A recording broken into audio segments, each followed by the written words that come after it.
नमस्कार, स्वागत है आपका इंडिया रिपोर्ट में और मैं हूं आपके साथ सुष्मिता तिवारी। बुलेटिन की शुरुआत से पहले एक नजर आज की हेडलाइंस पर। तिरंगा विवाद ने पकड़ा तूल, असलम के खिलाफ मुस्लिम समाज उतरा सड़कों पर, मुस्लिम समाज से बहिष्कार का किया ऐलान। प्रधानमंत्री आवास योजना के हितग्राही बने किराएदार, आशियाने का आसरा देकर किया बेघर। छात्र और पालक पहुंचे डीआईओ के पास, कार्रवाई का दिया आश्वासन, बच्चों को नहीं मिली है मार्कशीट, बच्चों के भविष्य से किया जा रहा है खिलवाड़। ग्रामीणों ने इंडिया रिपोर्ट टीम से लगाई गुहार, गांव की तलाई बन रही है लोगों के लिए मुसीबत। हरे के सहारे श्याम परिवार ट्रस्ट की ओर से निरंतर जारी है सेवा, बाढ़ पीड़ितों की जा रही है भरपूर मदद। आइए शुरू करते हैं खबरों का सिलसिला। प्रधानमंत्री नरेंद्र मोदी की अति महत्वाकांक्षी पीएम आवास योजना के अंतर्गत पात्र हितग्राहियों की मुसीबत समाप्त होने का नाम नहीं ले रही है। पात्रता सूची में नाम आने के बाद हितग्राही पहले तो प्रथम किश्त के लिए परेशान होते रहे और रिश्वतखोरी की जेब भरने में आधी किश्त गवा बैठे। किश्त डाली तो घर की नींव का कार्य भी पूरा नहीं हो पाया। जैसे तैसे कर्ज उठाकर दीवारें उठाई, अब छत भरने के लिए किश्त की राह तक रहे हैं। देखिए सोयत कला से हमारे संवाददाता एमएलए राठौर की ये पूरी रिपोर्ट। बहुत सारे हितग्राहियों ने तो कर्ज लेकर अपना मकान पूरा कर लिया, लेकिन मजदूरों का आशियाना तो अभी किश्त के इंतजार में अधूरा ही पड़ा है।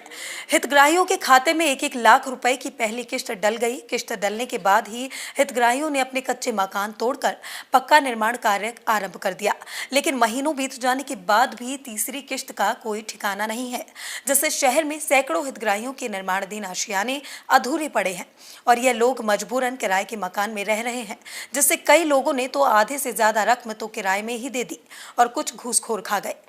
प्रधानमंत्री आवास योजना के तहत सोयत कला में 1850 पात्र हितग्राहियों की डीपीआर स्वीकृति हुई थी, लेकिन बिना चुनाव के गरीब को घर तो मिलने वाला है नहीं। मध्य प्रदेश में नगर निकाय के चुनाव हो तो गरीबों को आवास का लालच देकर राजनेता अपना वोट बैंक बढ़ा कर सके। इसी कारण कुछ राजनेताओं ने गरीबों के हक को दबा रखा है।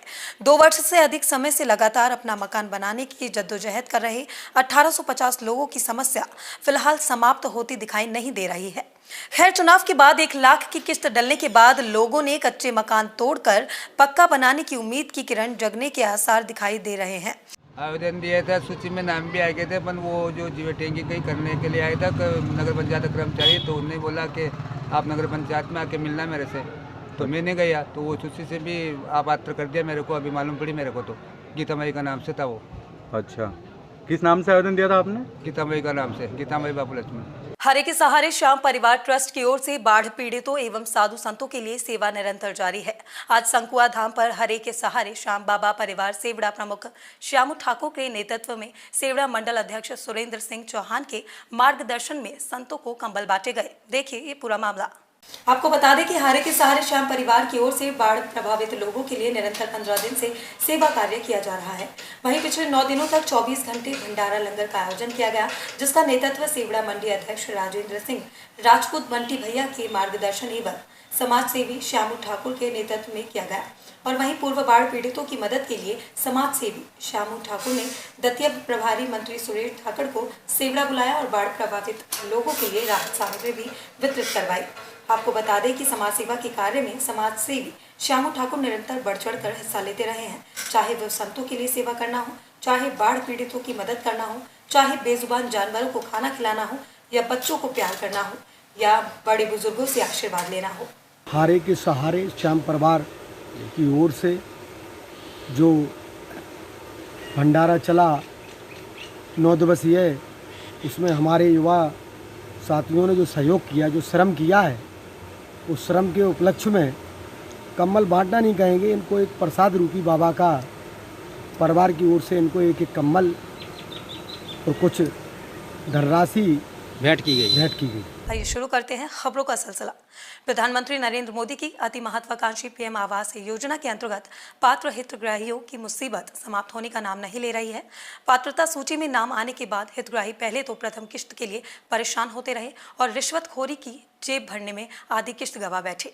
किश्त डाली तो घर की नींव का कार्य भी पूरा नहीं हो पाया। जैसे तैसे कर्ज उठाकर दीवारें उठाई, अब छत भरने के लिए किश्त की राह तक रहे हैं। देखिए सोयत कला से हमारे संवाददाता एमएलए राठौर की ये पूरी रिपोर्ट। बहुत सारे हितग्राहियों ने तो कर्ज लेकर अपना मकान पूरा कर लिया, लेकिन मजदूरों का आशियाना तो अभी किश्त के इंतजार में अधूरा ही पड़ा है।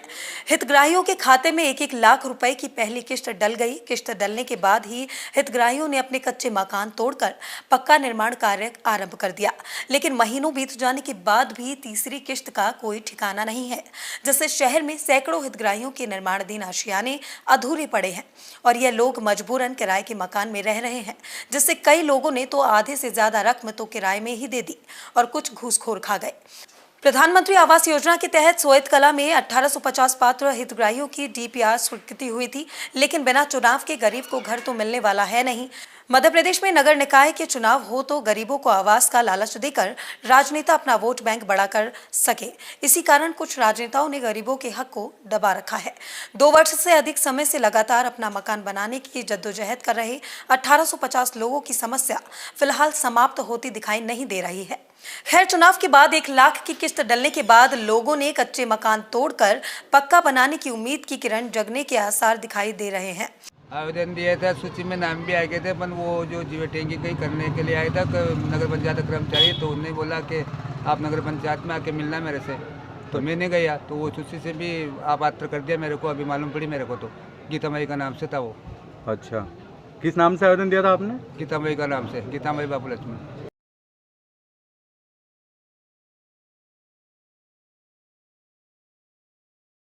शाजापुर जिले में एक ऐसे स्कूल का मामला सामने आया है जो बिना अनुमति के संचालित हो रहा था। स्कूल संचालक बच्चों को दूसरे स्कूल की मान्यता पर उन्हें मार्कशीट एवं टीसी प्रदान कर रहा था। कोरोना काल में स्कूल संचालक ने अभिभावकों से फीस तो वसूल ली, लेकिन अभी तक बच्चों को मार्कशीट उपलब्ध नहीं करवाई गई है। स्कूल संचालक गाँव से गायब भी हो गया है। सैकड़ों बच्चे अपने भविष्य को लेकर चिंतित हो रहे हैं। चिंतित बच्चों ने शाजापुर जिले के लड़ावद में फ्यूचर क्रिएशन एकेडमी के नाम से स्कूल खोला गया और उसमें कक्षा नर्सरी से लेकर 10वीं तक बच्चों को प्रवेश दिया गया। स्कूल खुलने के बाद 2 वर्षों से कोरोना के चलते सभी शैक्षणिक संस्थाएं बंद है, जिसका फायदा स्कूल संचालक ने बखूबी उठाया और बच्चों के परिजनों से फीस वसूली कर ली, लेकिन उन्हें आज तक मार्कशीट दी ही नहीं गई और न ही दूसरे स्कूल में प्रवेश के लिए टीसी।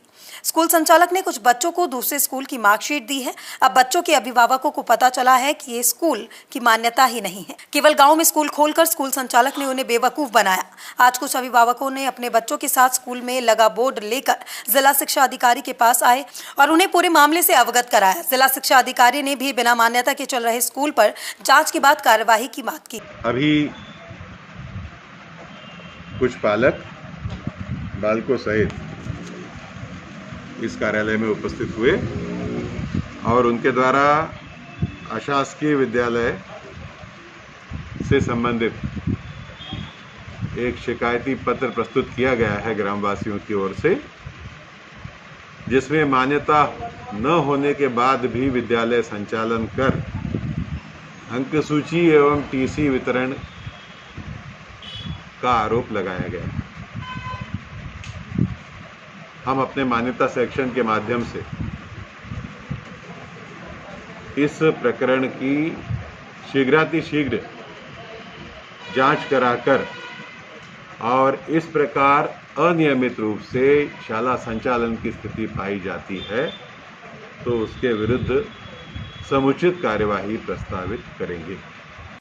जश्न आजादी के दिन स्वतंत्रता दिवस के पावन मौके पर आगरा की शाही जामा मस्जिद में तिरंगा फहराया जाने का मामला बहुत ज्यादा तूल पकड़ गया है। आपको बताते चले कि तिरंगे का अपमान करने के एवज में इस्लामिया लोकल एजेंसी के चेयरमैन हाजी असलम कुरैशी ने न केवल शाही जामा मस्जिद से मुफ्ती हुबैब रूमी को निष्कासित कर दिया है, बल्कि उनकी तहरीर पर थाना मंटोला पुलिस ने शहर मुफ्ती और उनके बेटे को 4 गंभीर धाराओं में नामजद किया है। इस प्रकरण पर एसएसपी आगरा ने पहले पूरे मामले की जांच COLIO के द्वारा कराई गई थी और जांच पूर्ण हो जाने के बाद थाना मंटोला पुलिस से यह मुकदमा दर्ज किया गया था। देखिए आगरा से हमारे संवाददाता जिशान अहमद की पूरी रिपोर्ट। जैसे ही ये खबर मंटोला क्षेत्र में फैली कि शहर मुफ्ती के खिलाफ गंभीर धाराओं में मुकदमा दर्ज हुआ है, तो मानो जंगल में आग ही लग गई।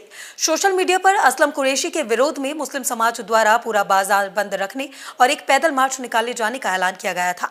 उसी के तहत आज गुरुवार को मंटोला थाना क्षेत्र के रहने वाले मुस्लिम समाज के सैकड़ों लोगों ने पैदल मार्च शुरू किया। यहाँ पैदल मार्च मंटोला से लेकर जिला मुख्यालय आगरा तक था। विवाद न बढ़े, इसको देखते हुए बड़ी संख्या में पुलिस बल को भी तैनात किया गया था। था।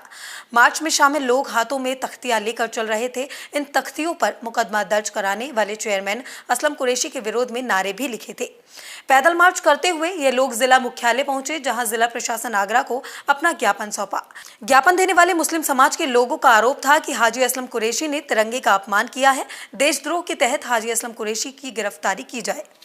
मामला ऐसा है कि हमारे जो मुफ्ती साहब हैं शहर आगरा के, वो असलम कुरैशी को गलत कामों के लिए रोकते रहते हैं कि गलत काम ना करें। असलम कुरैशी ने राष्ट्रीय ध्वज का अपमान किया। मुफ्ती साहब ने जो है उनको नसीहत दी कि आप अपमान मत करो इसका, ये बुरी बात है, नियम के ख़िलाफ़ है। उस बात को लेकर जो है ये बौखला गए और उनको धमकी देने लगे कि मेरे काम में आप बिल्कुल दखलंदाजी मत दिया करो, अगर आप दखलंदाजी देंगे तो मैं आपको मुफ्ती पद से हटा दूंगा और जो है आपके ख़िलाफ़ फर्जी मुकदमा लिखाकर आपको जेल भिजवा दूंगा। उन्होंने जो ज्ञापन दिया है वो असलम कुरैशी के ख़िलाफ़ दिया है, जो उन्होंने हमारे राष्ट्रीय ध्वज तिरंगे का अपमान किया है। तिरंगे का अपमान जो किया है उन्होंने सन 2002 के एक्ट में साफ साफ लिखा है। जिस तरीके से तिरंगा उन्होंने पीछे अपनी बैक साइड में लगाया है, तिरंगे पे किसी भी तरीके का अक्षर नहीं लिख सकते, लेकिन इन्होंने लिखा। और 2002 के एक्ट में और एक और चीज़ है कि आपकी जो 3 कलर की हमारी पट्टियाँ होती हैं वो बराबर की होनी चाहिए, लेकिन इन्होंने तिरंगे का बिल्कुल रुख ही बदल दिया है। देखिए, अगर ये तिरंगा, अगर इसमें अशोक चक्र नहीं होता तो ये तिरंगा नहीं माना जाता। इसमें अशोक चक्र है तो इसका मतलब ये तिरंगा है। दूसरी चीज़, जब अपना तिरंगे का जो 2002 का एक्ट है उसमें तिरंगा आगे होता है, उसके 3 फीट पीछे हम लोगों को खड़ा होना चाहिए तिरंगे के सम्मान में, लेकिन इन लोगों ने तिरंगा अपने पीछे लगाया है और ये लोग असलम कुरैशी ये बैठे हैं और तिरंगा आगे पीछे लगा हुआ है, ये लोग आगे खड़े हुए हैं। हमने उन्हें बताया, कप्तान साहब को, कि मुफ्ती साहब ने असलम को ये बताया कि ये जो हरम शरीफ है मस्जिद का, वहाँ कोई प्रोग्राम मत करना, इससे वहाँ नहीं होता, वहाँ कतई कोई भी हरकत करें, हम भी करें तो वो हराम है, नाजायज़ है। लेकिन असलम कुरैशी जो है माना नहीं, उसने बदतमीज़ी की मुफ्ती साहब से और वही कार्यक्रम किया। और अशफाक सैफी, क्योंकि वो खुद भी मुसलमान हैं और इतने बड़े पद पे है, वो सूझबूझ वाला, वो बीजेपी के हाईकमान को भी हमने कहा कि भाई आप ऐसे सूझबूझ वाले आदमी को बनाओ जो मुसलमानों को जोड़े, और बल्कि जो मुसलमानों के ख़िलाफ़ कर रहा है उससे फ़ायदा क्या। लिहाजा इन दोनों ने जो है वहाँ बेहुरमती की। हमारा मकसद ये था SSP साहब से कि इनके ख़िलाफ़ मुकदमा कायम होना चाहिए।